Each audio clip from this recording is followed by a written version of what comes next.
자, 우리 다른 광고 없으시면 우리 하나님 말씀 같이 보시겠습니다. 하나님 말씀 열왕기상 13장 11절부터 24절까지 말씀입니다. 좀 길지만 우리 같이 읽도록 하겠습니다. 이게 잘 모르는 내용입니다. 근데 우리 한번 읽어보도록 하겠습니다. 제가 먼저 읽겠습니다. 베델에 한 늙은 선지자가 살더니 그의 아들들이 와서 이날에 하나님의 사람이 베델에서 행한 모든 일을 그에게 말하고 또 그가 왕에게 드린 말씀도 그들이 그들의 아버지에게 말한지라. 그들의 아버지가 그들에게 이르되 그가 어느 길로 가더냐 하니 그의 아들들이 유다에서부터 온 하나님의 사람의 간 길을 보았음이라. 그가 그의 아들들에게 이르되 나를 위하여 나귀 위에 안장을 지어라. 그들이 나귀에 안장을 지우니 그가 타고 하나님의 사람을 뒤따라가서 상수리 나무 아래에 앉은 것을 보고 이르되 그대가 유다에서 온 하나님의 사람이냐 대답하되 그러하다. 그가 그 사람에게 이르되 나와 함께 집으로 가서 떡을 먹으라. 대답하되 나는 그대와 함께 돌아가지 못하겠고 그대와 함께 들어가지도 못하겠으며 내가 이곳에서 그대와 함께 떡도 먹지 아니하고 물도 마시지 아니하리니 이는 여호와의 말씀이 내게 이르시기를 내가 거기서 떡도 먹지 말고 물도 마시지 말며 또 내가 오던 길로 되돌아가지도 말라 하셨음이로다. 그가 그 사람에게 이르되 나도 그대와 같은 선지자라. 천사가 여호와의 말씀으로 내게 이르기를 그를 내 집으로 데리고 돌아가서 그에게 떡을 먹이고 물을 마시게 하라 하였느니라 하니 이는 그 사람을 속임이라. 이에 그 사람이 그와 함께 돌아가서 그의 집에서 떡을 먹으며 물을 마시니라. 그들이 상 앞에 앉아 있을 때 여호와의 말씀이 그 사람을 데리러 온 선지자에게 임하니 그가 유다에서부터 온 하나님의 사람을 향하여 외쳐 이르되 여호와의 말씀에 내가 여호와의 말씀을 어기며 내 하나님 여호와께서 내게 내리신 명령을 지키지 아니하고 돌아와서 여호와가 너더러 떡도 먹지 말고 물도 마시지 말라 하신 곳에서 떡을 먹고 물을 마셨으니 내 시체가 내 조상들의 묘실에 들어가지 못하리라 하셨느니라 하니라. 그리고 자기가 데리고 온 선지자가 떡을 먹고 물을 마신 후에 그를 위하여 나귀의 안장을 지우니라. 이에 그 사람이 가더니 길에서 그를 만나 물어 죽임에 길에 버림받으니 나귀는 그 곁에 서 있고 사자도 그 시체 곁에 서 있더라. 아멘. 오늘은 복 있는 사람이 피해야 할 것들이 어떤 것인지를 함께 생각하려고 합니다. 여러분 여기서 복 있는 사람이라고 말하면 대부분의 사람들이 나는 현재 나를 생각합니다. 그래서 내가 복되게 살고 있다고 생각하시면 나 복 있지 라고 생각하고 현재 내가 그렇지 않다고 생각하시면 나 복 없는 사람인데 내가 나하고 아무 상관이 없겠다 이런 생각을 하시게 됩니다. 여러분 그런데 예레미야가 3장 33절에 보시면 주께서 인생으로 고생하게 하시고 근심하게 하시면 본심이 아니신도다. 우리 하나님은 사람이 근심하고 걱정하고 고생하는 것이 그게 하나님의 본심이 아니라는 겁니다. 하나님의 본심은 어떤 거냐 하면 모든 사람이 특별히 하나님의 백성 모든 하나님의 백성이 복 있게 사는 것입니다. 그게 하나님의 본심이라는 것이죠. 시편 1편 1절에 보시면 이렇게 말씀하십니다. 복 있는 사람은 이라고 말하죠. 복 있는 사람은 어떤 사람이냐 하면 여호와의 율법을 주야로 묵상하는 자라고 말합니다. 여러분 이 세상에서 하나님의 말씀을 주야로 묵상할 수 있는 사람은 거듭난 하나님 백성밖에 없습니다. 그렇기 때문에 거듭난 하나님의 모든 백성들은 복 있는 사람임을 믿으시기 바랍니다. 내가 그렇게 살지 않아서 그렇지 우리에게 그런 길이 열려져 있는 거예요.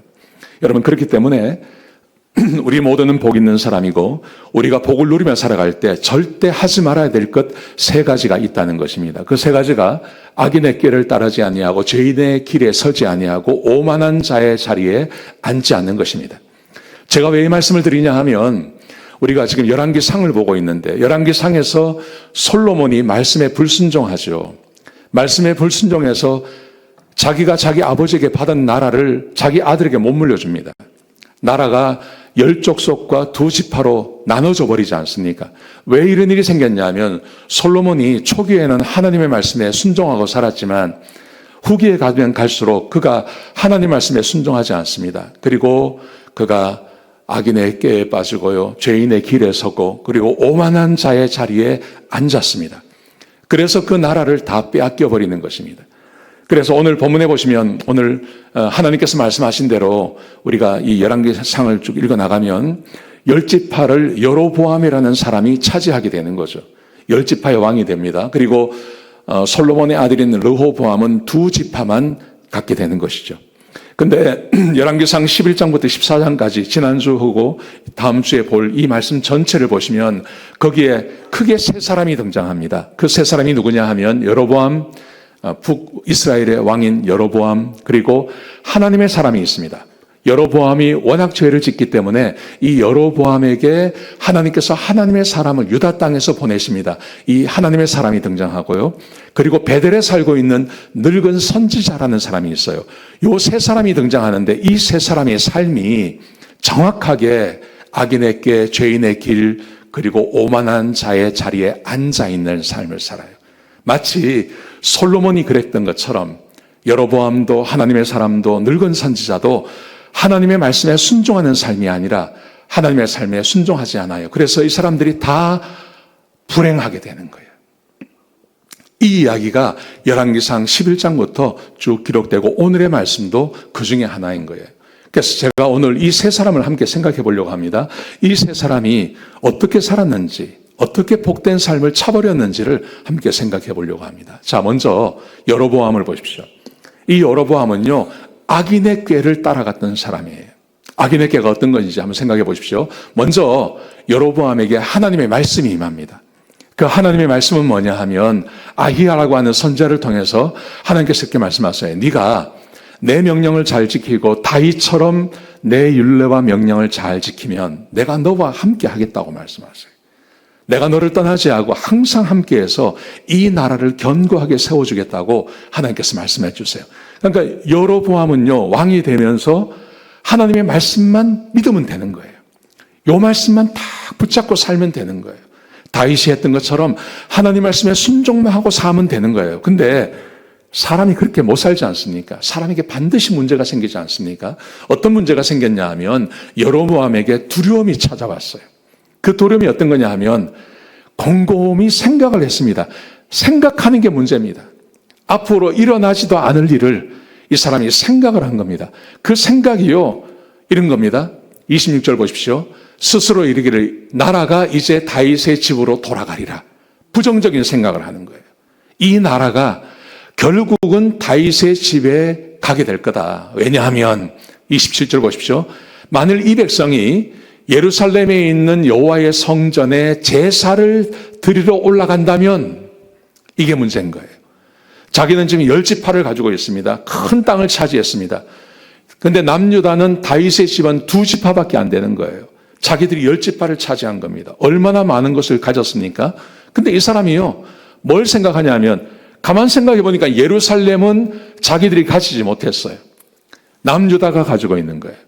근데 이스라엘 백성들은 1년에 3번 남유다를 가서 예루살렘 성전에 가서 제사를 드려야 되는 거예요. 6월절, 7.7절, 초막절 이런 것입니다.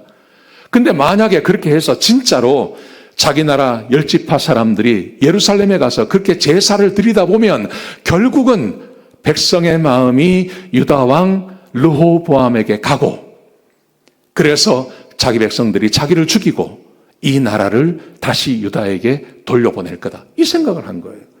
여러분, 이것은 생각할 수 있는 겁니다. 왕이니까 그렇게 생각할 수 있는 거죠. 근데 여기서 중요한 게 뭡니까? 이런 생각이 딱 들면 뭘 생각해야 되는 거예요? 하나님의 약속의 말씀이 있잖아요. 그 약속의 말씀이 뭡니까? 네가 다윗처럼 하나님 말씀에 순종만 하면 내가 너와 함께 있어줄게. 이 말씀을 받으면 되는 거죠.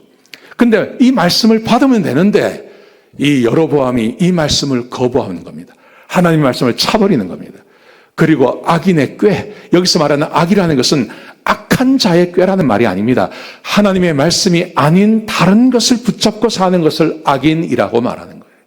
이 사람이 뭘 생각하는지 보십시오.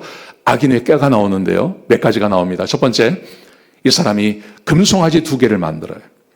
그리고 백성이 이렇게 말합니다. 이 금송아지가 바로 우리 조상들을 애굽에서 인도해낸 신이다, 이렇게 말합니다. 그러면서 하나는 베델에, 하나는 단에 둡니다. 베델은요, 북이스라엘의 가장 남쪽이에요. 단은 가장 북쪽이에요. 가장 북쪽과 가장 남쪽에 금송아지를 하나씩 두는 거예요. 그리고 백성으로 하여금 단에 가서 경배하게 만드는 겁니다. 하나님께서 이것을 굉장히 싫어하셨어요. 예루살렘과 멀리 떨어진 곳에 가서 그곳에서 이 금송아지를 섬기게 만드는 것입니다. 거기서 그치지 않고요. 산당을 막 짓습니다. 산당을 막 짓고 그 산당에 레위 사람이 아닌 일반 사람을 제사장으로 세우는 거예요. 왜냐하면 자기들 레위 족속이 없거든요. 그리고 제사장이 없거든요. 그러니까 제사장이 없으니까 그냥 아무 사람이나 아무나 그냥 원하면 제사장을 다 만들어서 산당에서 섬기게 하도록 만들어버리는 겁니다. 거기다가 8월 15일을 절기로 만듭니다. 왜 8월 15일이냐면 7월 15일이 초막절이에요. 초막절 날이 되면 예루살렘으로 내려가는데 초막절을 없애버리고 8월 15일을 절기로 만들어서 그때 베델이나 단에 가서 이 금송아지를 섬기게 만드는 거예요. 그래서요, 베델에서 송아지를 섬기는 제사를 북이스라엘 사람들이 섬기는 거예요. 요게 악인의 꾀예요. 여러분, 악인의 꾀라는 것은 하나님의 말씀을 벗어나서 자기가 스스로 살 길을 찾는 걸 말하는 거예요. 이게 정치적인 것이죠. 자, 악인의 꾀라는 것은요, 어디서 시작이 되는 거냐 하면 두려움이나 문제에서 시작이 됩니다. 두려움이나 문제, 어떤 두려움일까요? 사람이 갖는 두려움은요, 딱 두 가지더라고요. 첫 번째는 돈이고요, 두 번째는 질병이에요. 가난하게 되는 걸 두려워합니다. 그리고 병드는 것을 사람들이 두려워합니다. 대부분의 사람이 그렇습니다. 동서고금을 막론하고요, 대부분의 사람들이 이것을 두려워하는 것입니다. 지금 여로보암도 똑같은 것입니다. 여러분, 이런 두려움이 우리에게 딱 찾아올 때 사람들은 두 개 중에 하나를 선택해야 됩니다. 하나님의 말씀을 선택하든지 아니면 하나님의 말씀이 아닌 자기의 지혜, 자기가 스스로 궁구해낸 살 길을 찾는 거예요. 그걸 악인의 꾀라고 말하는 거예요. 결과는 어떨까요? 하나님의 말씀을 선택하는 것과 악인의 꾀를 선택하는 것은 전혀 다른 인생의 결과를 낳게 되는 거예요. 제가요, 최근에 이런 일이 있었어요. 제가 40일 특세를 끝내면서 그때 제가 간증했잖아요. 하나님께서 40일 특세 동안 끝나는 그 기간에 저에게 전도하지 않는 것에 대해서 말씀하셨다고. 그래서 제가 이제 전도할 거라고 제가 공부하지 않았습니까? 제가 실제로요, 40일 새벽 기도가 끝나는 그 금요일 오전부터요, 제가요, 계속 전도했어요. 계속 전도했어요. 그러다가 제가 휴가를 갔습니다. 휴가를 가는데 한 가지 마음에 걸리는 것이 있었어요. 뭐냐 하면 내가 휴가를 갔다 오면 혹시 이 하고자 하는 이 열정이 사그라들까봐 이게 좀 내 마음에 부담이 됐어요. 그래서 제가 어떻게 했냐면 휴가 가서도요, 제가 새로 오신 분들한테 전화하고 교회 빠진 분들한테 전화하고 제가 그 마음을 잊어버리지 않으려고 무진 애를 썼어요. 돌아오는 길에 이제 내일이면 우리 집에 도착을 해요. 근데 하루 전날 그날도 제가 마음에 오면서 계속 내가 전도하고 내가 신방하고 내가 영혼 구원하는 일에 내가 쓰임 받아야지. 내가 그렇게 시간을 써야지. 내가 계속 그 생각하고 왔어요. 전날 오는데 제가 호텔에 들어가서 잠을 자는데요. 그날도 잠자기 전에 설교 준비하고 하나님 앞에 기도하고 내가 어떻게 하겠습니다. 이거 하고요. 제가 잠을 잤어요. 근데 그날요. 내가 꿈을 꿨어요. 저는 꿈을 꾸기는 꾸는데 아침에 일어나면 다 잊어버리거든요. 근데 그날 꿈은요. 너무 생생하게 남는 거예요. 제가 어떤 꿈을 꿨냐 하면 꿈을 꾸는데 스님 세 사람이 나한테 오는 거예요. 스님 세 사람이 저한테 걸어오더니 노란색에 빨간 글씨를 쓴 부적이 있지 않습니까? 부적을 나한테 딱 보여주는 거예요. 제일 앞에 있는 사람이. 그러면서 중간에 있는 사람이 나한테 뭐라 그러냐면 네 배에, 네 안에 암이 있다 이러는 거예요. 그리고 내가 잠을 딱 깬 거예요. 기분이 되게 나쁜 거예요. 뭐 이런 꿈이 다 있냐? 내가 저녁에 잘 때 자기 전까지 하나님 내가 교회에 돌아가면 내가 가서 내가 전도하겠습니다. 내가 영혼 구원하는 일. 내 그때까지 마음이 식지 않았어요. 그래서 정말 감사하다고 하고 이제 내가 내일 교회로 가면 내가 전도해야지. 내가 이렇게 해야지. 마음 먹고 잤는데 그날 저녁에 웬 중이 3명이 와가지고 저한테 그걸 주면서 그러는 거예요. 내가 곰곰이 생각을 한 거예요. 왜 도대체 이게 뭘까 생각했는데 한 가지 생각나는 게 뭐냐 하면 우리가 지난번에 그 부활절 때 우리가 왜 전도하자 그렇게 하지 않았습니까? 그때요 우리 교회 한 집사님이 이 동네에 아주 독실한 불교 신자 3분을 모시고 온 거예요. 일부 예배. 그러셨어요, 진짜. 근데 소개를 해주는데 저한테 그렇게 소개를 하더라고요. 이분들은 아주 독실한 불교 신자입니다. 근데 이분들이 교회 오셨다고. 그렇게 이야기를 하는 거예요. 제가요, 얼마나 가슴이 뛰었는지 몰라요. 내가 이 사람들 전도해야 되겠다. 근데 그날 제가 그분들하고 대화할 시간이 없었어요. 그래서 월요일이 되었을 때요, 제가요, 우리 데리고 오신 집사님께 내가 전화를 드렸어요. 집사님, 이번 주 중에 그 세 분 좀 만나게 해주십시오. 만나면 제가 전도하겠습니다. 그랬더니 그 집사님이 이분들이 지금 바로 한국 가십니다. 한국 갔다가 한국에서 돌아오실 때 돌아오면 만나게 해준다는 거예요. 그래서 제가요, 그분들 한국 가시는 바람에 제가 못 만났어요. 내가 스님 세 분이 나한테 오는데 생각나는 불교 신자는 그거 하나밖에 없는 거예요. 근데 왜 걔들이 나한테 와가지고 내 배를 이렇게 가리키면서 그 안에 암이 있다, 이 말을 왜 할까? 그 생각을 이렇게 하는데 기분이 처음엔 되게 나빴어요. 근데요, 이렇게 오다가 계속 제가 운전해서 오면서 가만히 생각하니까요, 내 마음에 딱 드는 생각이 뭐냐면, 이거 하나님이 내가 전도하고 내가 신방하고 하는 거 하나님께서 굉장히 좋아하시는구나. 하나님이 좋아하시는구나, 이거 하나님께서 굉장히 좋아하시는 것이고, 이게 마귀가 싫어하는 거구나. 이 생각이 딱 드는 거예요.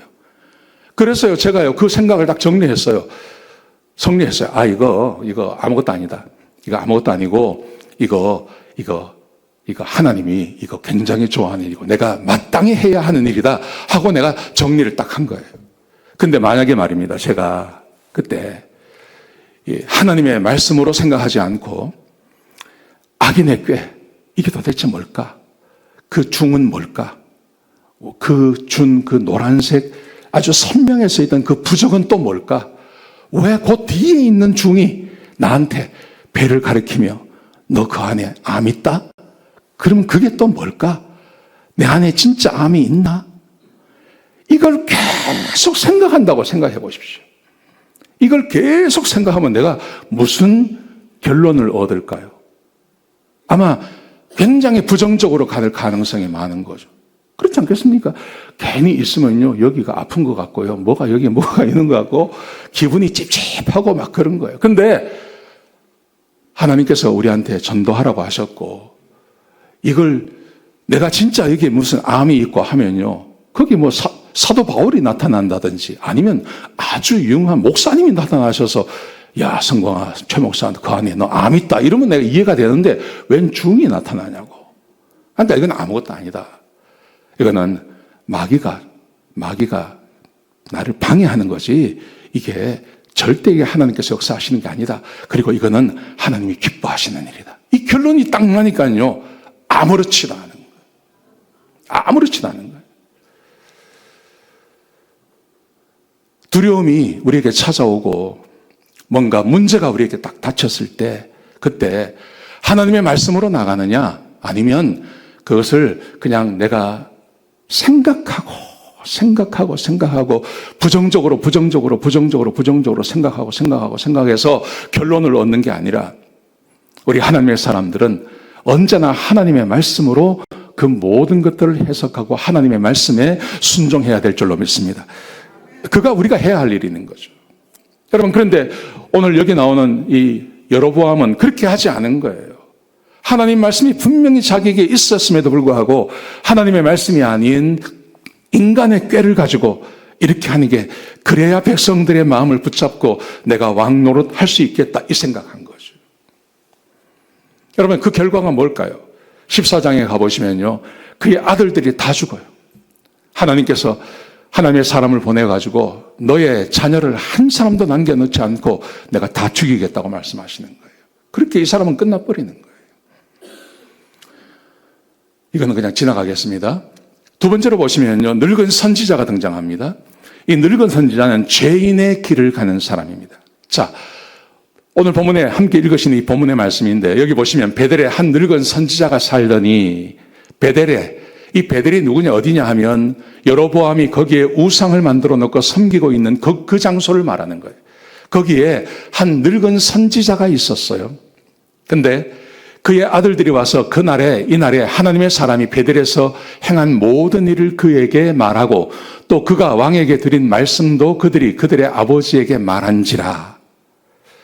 여러분, 이게 무슨 말이냐 하면 하나님의 사람이 유다 땅에서 베델까지 왔습니다. 베델까지 와서 여로보암이 하고 있는, 아까 제가 읽어드리지 않았지만 여로보암에게 찾아와서 여로보암이 그때 금신상에게 절을 하고 있을 때 와서 이야기를 합니다. 당신 그 죄라고 이야기합니다. 그러니까 이 여로보암이 어떻게 했냐면 저자를 체포하라고 손을 뻗었어요. 근데 손을 뻗자마자 이 손이 굳어버리는 겁니다. 거기다가 그 제단이 깨어져 버렸어요. 제단이 깨어져 버리니까 이 사람이 놀래가지고 그 온 하나님의 사람에게 당신이 하나님께 기도해서 이 손 좀 고쳐달라 그랬습니다. 그랬더니 그 하나님의 사람이 기도하니까 손이 고쳐지는 거예요. 손이 고쳐지니까 이 사람이, 이 여로보암이 하나님의 사람에게 우리 집에 가서 나하고 같이 식사합시다. 내가 당신에게 예물을 드리겠습니다. 이렇게 말을 한 겁니다. 근데 하나님의 사람이 그것을 거부합니다. 하나님께서 말씀하시기는 물도 먹지 말고 음식도 먹지 말고 돌아가라고 이야기했습니다. 그래서 가버린 거예요. 이 이야기를 지금 하고 있는 겁니다. 근데 이 늙은 이 베델에 있는 선지자가 이 이야기를 들은 겁니다. 이 이야기를 듣고 있을 때 이 늙은 선지자가 진짜 선지자는 겁니다. 선지자 아닙니다, 이 사람. 선한 선지자가 아닙니다. 왜냐하면 여로보암의 그 악행을 행하는데 이 사람이 한마디도 하지 않아요.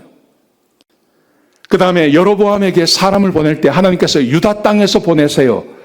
만약에 이 사람이 진짜 하나님의 사람이었다면 베델에 있었기 때문에 하나님께서 이 사람을 쓰시겠죠. 근데 하나님께서 이 사람을 쓰시지 않는 거예요.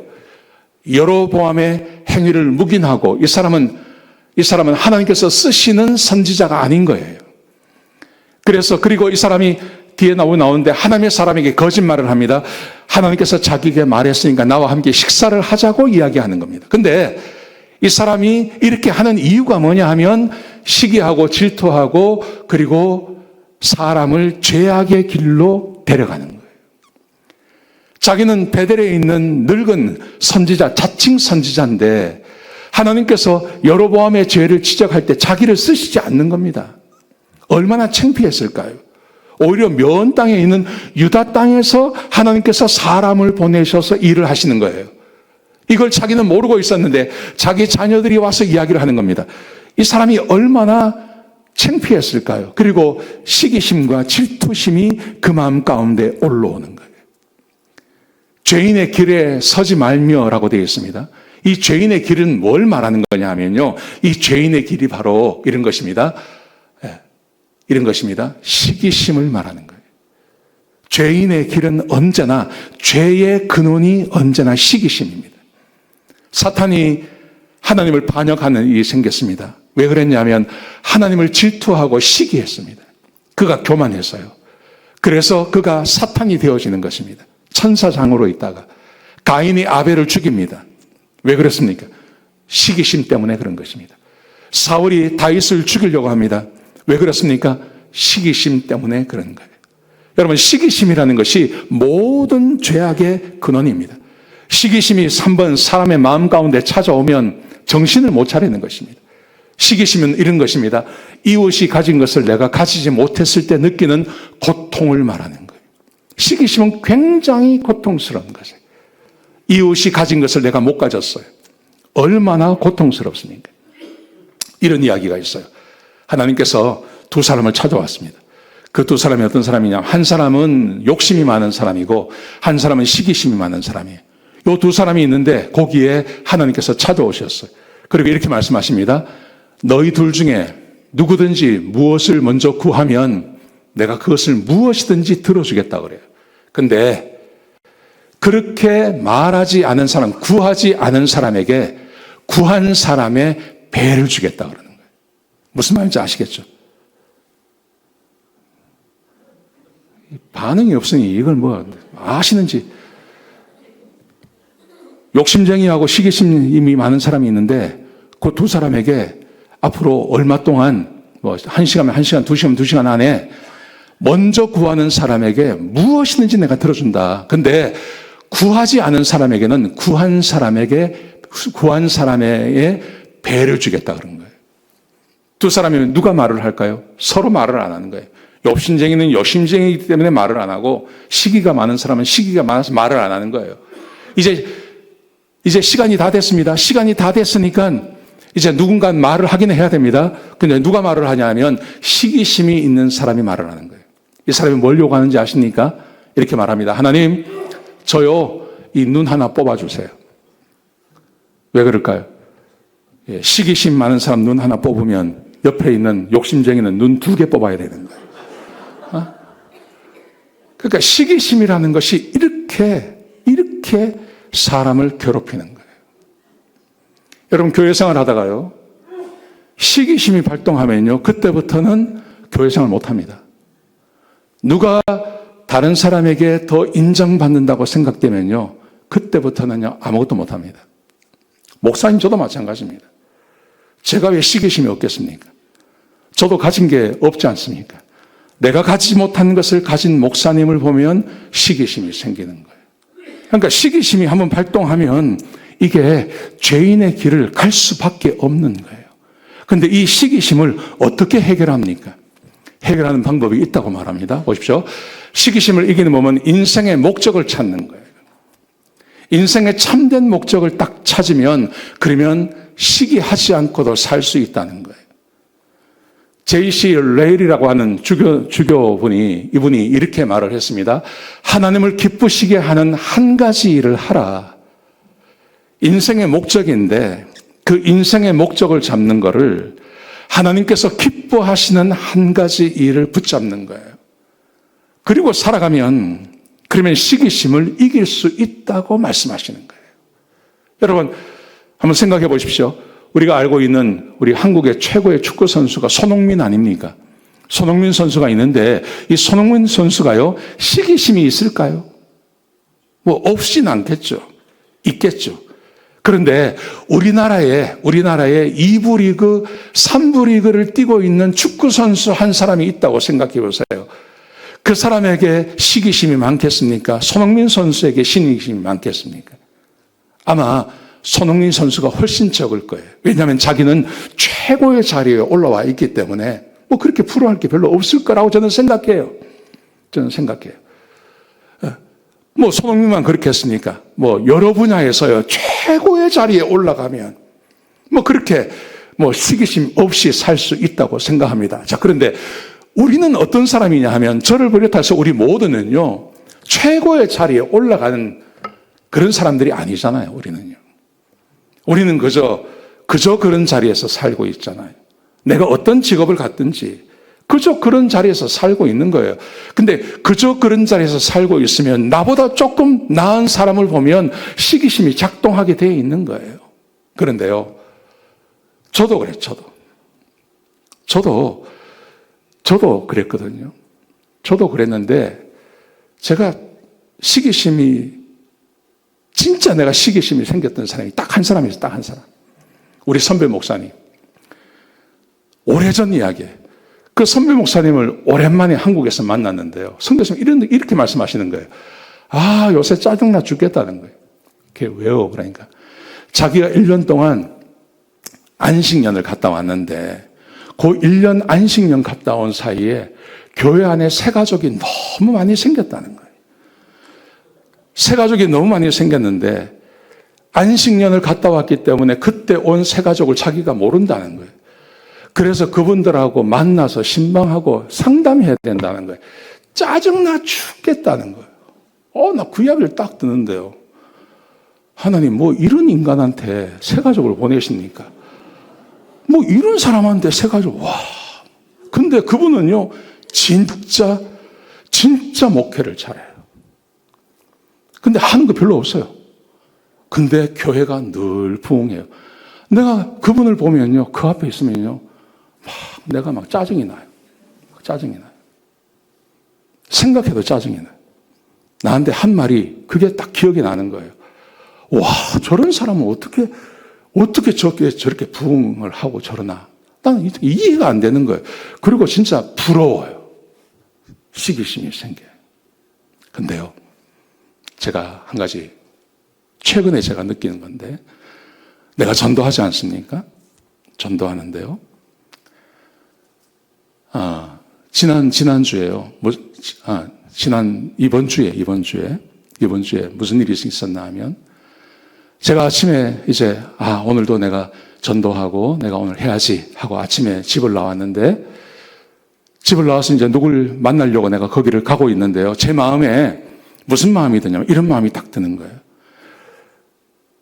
내가 지금 가는 거는 내가 가는 게 아니라 하나님이 가셔야 하는데, 우리 예수님께서 그 사람을 만나셔야 되는데, 예수님께서는 눈에 보이시는 분이 아니시잖아요.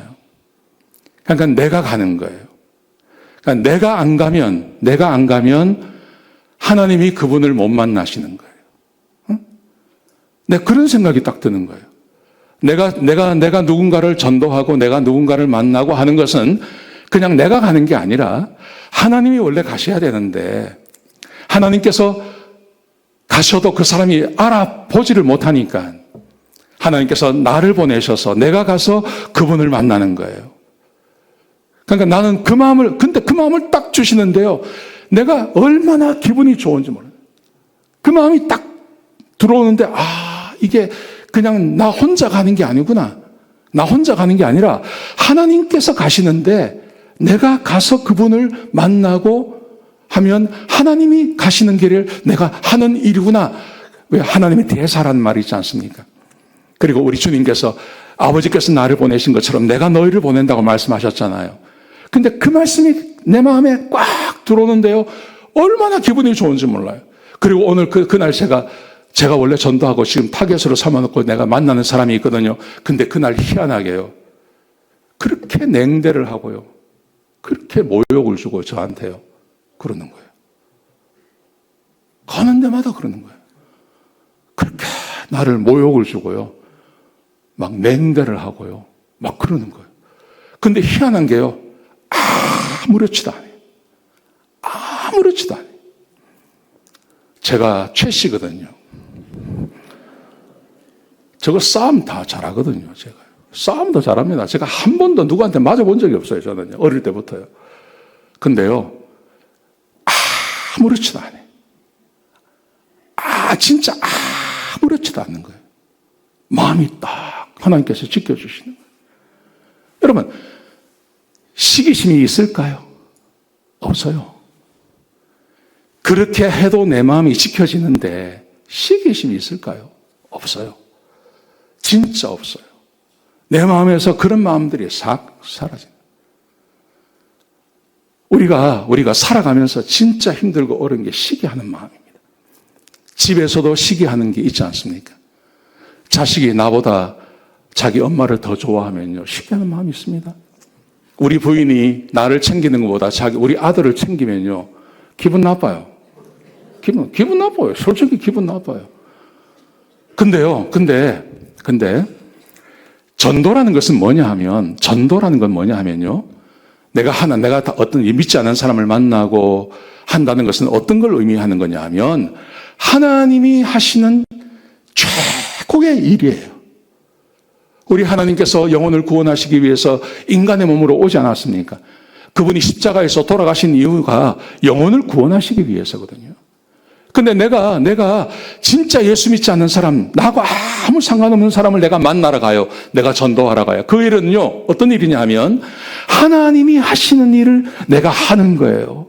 마치 손흥민처럼요, 최고의 일을 해요. 이 세상에 이것보다 더 중요한 것이 없는 최고의 일에 거기에 내가 하고 있는 거예요. 마치 축구로 하면요, 프리미어 리그하고 똑같은 거예요. 2부나 3부 리그에 뛰는 게 아니라 이 세상에 사는 어떤 일보다 소중한 일을 내가 하는 거예요. 여러분, 그 일을 하고 있는 나에게 하나님께서 내 마음에 부어주시는 그 은혜가 어떤 거라고 생각하십니까? 프리미어 리그를 뛰고 아니면 이 세상의 최고의 경지에 올라간 사람들이 느끼는 그 감정들이 있겠죠. 여러분, 그거하고는 비교가 되지 않는 하나님께서 우리 마음 가운데 부어주시는 그게 있습니다. 그래서 내 마음 가운데 이런 시기심, 질투하는 마음, 이런 마음들이 내 마음 가운데서 싹 사라지는 거예요. 제가 최근에 느끼는 일이에요. 우리가 어디서 최고의 일을 하겠습니까? 여기 음악하는 분도 계시고 여기 여러 가지 일을 하시는 분들, 그 분야의 최고의 자리에 가서 일을 하실 수 있겠습니까? 없죠, 우리는 이미. 그렇게 하는 사람들은 이미 저 멀리 가버린 거예요. 그런데 그 사람들과는 비교가 되지 않는 최고의 일을 할 수 있는 것이 있습니다. 그게 하나님의 일입니다. 예수 그리스도께서 오셔서 하셨던 그 일을 내가 하는 거예요. 영혼을 만나고 예수 믿지 않는 영혼들을 만나고 그 영혼들을 주께로 인도하고 하나님의 말씀을 전하는 것, 그게 초라한 일이 아니라는 거예요. 그게 초라한 일이 아니라 그게 해도 되고 안 해도 되는 아주 그런 일이 아니고, 이거는 하나님이 하실 일을 내가 하는 너무나 위대한 일이라는 거죠. 그렇기 때문에 그 일을 하는 사람들에게 하나님께서 마음의 시기심 이런 거 안 주시는 거예요. 마음이 얼마나 평화로운지 모릅니다. 아멘이십니까? 이해가 되십니까? 무슨 말씀이신지. 이 사람 보십시오. 이 늙은 선지자 그렇게 못 살았어요. 시기와 질투로 했고, 그의 결론이 뭐냐면 깊은 슬픔입니다. 자기가 해서 꼬셔왔는데 결국은 그 사람이 사자에 잡혀서 죽지 않습니까? 깊은 슬픔 가운데 있습니다. 하나님의 일에 동참하시는 분들은, 하나님의 일을 하시는 분들은 슬픔이 아닙니다. 하나님의 일을 하는 사람들은 기쁨이 있습니다. 기쁨이. 마음에 감사가 있습니다. 그런데 이 늙은 선지자, 시기로 일을 시작했는데 그 결론이 뭐냐 하면 깊은 슬픔 가운데 빠져 살았다는 거죠. 사랑하시는 성도 여러분, 제가 세 번째는 시간이 되어서 안 하겠습니다. 이건 하지 않는데요. 그냥 지나가고요. 결론만 말씀드리겠습니다.